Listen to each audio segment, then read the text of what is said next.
Hello viewers, আপনারা রাজমহল মুভিটি দেখার জন্য ক্লিক করেছেন, অবশ্যই সঠিক জায়গায় ক্লিক করেছেন। সো ভিউয়ার্স, আজকে আমি আপনাদেরকে মুভি নয়, আজকে আমি আপনাদেরকে দেখাবো এই মুভির রিভিউ। সো ভিউয়ার্স, আপনাদেরকে প্রত্যেককেই অনেক অনেক ভালো লাগবে। সো ভিউয়ার্স, রাজমহল মুভিটি অনেক জনপ্রিয় মুভি এবং অনেক আগের মুভি। সো ভিউয়ার্স, এই মুভিটিতে অনেক ভালো ভালো কথা এবং ভালো ভালো শিক্ষণীয় জিনিস তুলে ধরা হয়েছে। সো ভিউয়ার্স, রাজমহল মুভিটি আজকে আমি আপনাদের মাঝে রিভিউ করব, আপনাদেরকে প্রত্যেককেই অনেক অনেক ভালো লাগবে। বন্ধুরা, রাজমহল মুভিটি হলো 2005 সালে ভারতীয় বাংলা ভাষার চলচ্চিত্র, রোমান্টিক চলচ্চিত্র ফিল্ম। সো বন্ধুরা, রাজমহল মুভিটি অনেক একটি গুরুত্বপূর্ণ মুভি এবং মুভিটিতে অনেক ভালো ভালো গুরুত্বপূর্ণ আলোচনা গুছিয়ে ধরা হয়েছে। সো ভিউয়ার্স, আজকে আমি আপনাদের মাঝে সেই গুরুত্বপূর্ণ আলোচনা গুছিয়ে ধরবো। সো ভিউয়ার্স, আপনাদেরকে প্রত্যেককে অনেক অনেক ভালো লাগবে। বন্ধুরা, রাজমহল মুভিটি সম্পর্কে জানতে চাইলে আমার ভিডিওটি পুনরায় দেখতে থাকুন। ভিডিওটি একটুও কেটে কেটে কিংবা স্কিপ করে দেখবেন না। বন্ধুরা, ভিডিওটি কেটে কেটে কিংবা স্কিপ করে দেখলে কী হবে, ভিডিওর আকারে পিছনে মাঝখানে সব কথা কী বলতেছে না বলতেছে কিছু বোঝা যাবে না। তা না করে আপনি আমার ভিডিওটি পুনরায় দেখতে থাকুন এবং আমার সাথে থাকুন। বন্ধুরা, ভিডিওটি দেখার আগে আমার ছোট্ট একটু রিকোয়েস্ট, আমার চ্যানেল লাইক এবং সাবস্ক্রাইব করে রাখুন, পাশের বেল আইকনটি বাজিয়ে দিবেন। সব বন্ধুরা, লাইক এবং সাবস্ক্রাইব করতে কখনো ভুলবেন না। বন্ধুরা, এই মুভিটি পরিচালক ছিলেন স্বপন সাহা, মুভিতে অভিনয় করেছিলেন প্রসেনজিৎ চ্যাটার্জি, যাকে আমরা সুপারস্টার নায়ক প্রসেনজিৎ নামে চিনি। বন্ধুরা, এই মুভিতে অভিনয় করেছিলেন অভিষেক চ্যাটার্জি, মুভিতে অভিনয় করেছেন অনু চৌধুরী, মুভিতে অভিনয় করেছেন রচনা ব্যানার্জি, মুভিতে অভিনয় করেছেন পল্লবী চ্যাটার্জি, মুভিতে অভিনয় করেছিলেন সুভাষী মুখার্জি। মুভিতে আরও অনেকে অভিনয় করেছেন, সব সুপারস্টার নায়ক এবং নায়িকারাই মুভিতে অভিনয় করেছিলেন। বন্ধুরা, আপনাদেরকে প্রত্যেকেই অনেক অনেক ভালো লাগছে। সব বন্ধুরা, এই মুভির মুক্তির তারিখ ছিল 2005 সালে।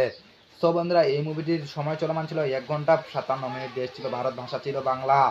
সব বন্ধুরা, এই মুভিটির গুরুত্বপূর্ণ আলোচনা আপনাদের মাঝে করলাম। এখন আমি আপনাদের মাঝে করব এই মুভিটা কি ঘিরে মুভিটি উত্তীর্ণ হয়েছিল। বন্ধুরা, এই মুভিটি হয়েছিল কলকাতার একজন বিবাহিত তপ্ত দেবশ্রী এবং তার স্বামী সুমিত একটি গ্রামে চলে যায়। সেখানে তার একটি কথিত ভূতের প্রদত্ত চলে যায়। সেটি সুমিতের পূর্বপুরুষদের ছিল। দেবশ্রী যখন তখন সীমা বন্ধন কক্ষে যায় এবং জানতে পারে যে চন্দন মল্লিক নামে একজন নর্তকী ছিল, মানে চন্দন মল্লিক নামে একজন নর্তকী ছিল সবিয়ার, যাকে একজন জমিদার একটি ফার্সি শব্দে যা অর্থ ভূমিকা দ্বারা হত্যা করা হয়েছিল। যিনি সেই প্রসাদ থাকতেই প্রদত্ত রহস্য ঘটনার পর যা অলৌকিক বলে মনে হয়।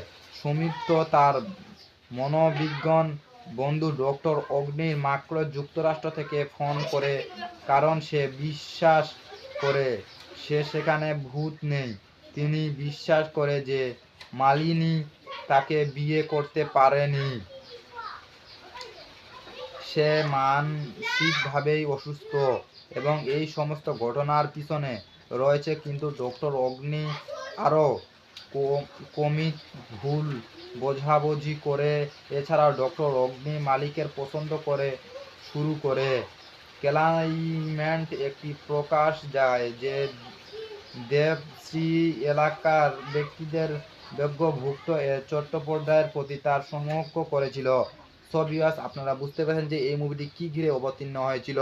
বন্ধুরা, আপনাদেরকে এই মুভিটির কাহিনী এবং মুভিটির কিছু কিছু গুরুত্বপূর্ণ আলোচনা আপনাদেরকে প্রত্যেকেই অনেক অনেক ভালো লেগেছে। সো ভিউয়ার্স, ভিডিওটি ভালো লাগলে আমার চ্যানেল লাইক এবং সাবস্ক্রাইব করে রাখুন, আমার পাশে থাকুন। সো ভিউয়ার্স, ভিডিওটি দেখার জন্য ধন্যবাদ। ভালো থাকুন, সুস্থ থাকুন, ধন্যবাদ।